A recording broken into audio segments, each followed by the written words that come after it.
So the universe works in three ways. Okay, it works through inspiration, it works through desperation, and it works through conspiracy.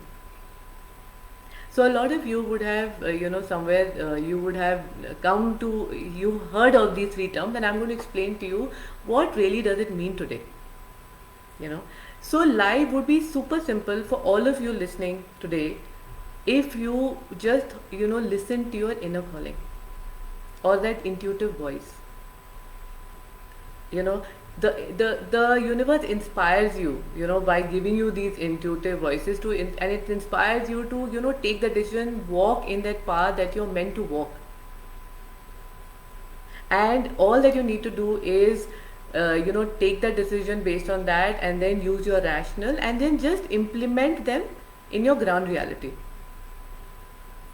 But somewhere when we don't do that and we don't listen to our inner calling, because most of the time it doesn't seem logical, it most of the time seems very unfamiliar, and we ignore it, then the universe has no choice, and then it uses desperation. So it'll, out of desperation, then you will choose and make the same decision. And if you still don't listen, then there will be conspiracy. And then through conspiracy, where, it could be difficult and more difficult for you, you will then take the decision. So why do you want to keep waiting till conspiracy, somewhere works?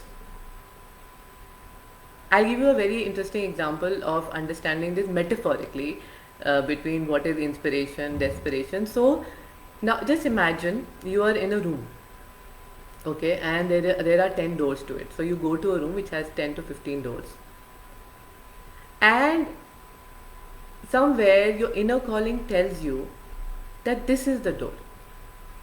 Okay, take this door and go out. But when you see the door somewhere, it doesn't seem to be very appealing, because somewhere it doesn't lead anywhere, it doesn't seem to be having a very defined path. And so you kind of don't bother about that door, and you leave it, and you stay back in the room. Okay, so inspiration, you inspired, but you didn't work on it. Second, desperation. Now suddenly, you start feeling suffocated in that room, and you feel hungry, and then you start knocking all the doors, but none of the doors open except for that door again. But then you look out, and it seems again, it's dark, and it's very not familiar, it's unknown to you, and then you say that no, this is not meant for me, this is not where I need to go, and you again stay back. Then happens a conspiracy. And how does the conspiracy happen? There will be a fire in the room, and then you can't bear the heat, and maybe there are parts that are getting, maybe hurt because of the fire, and then you go knocking at all the doors, and again still only that door is open.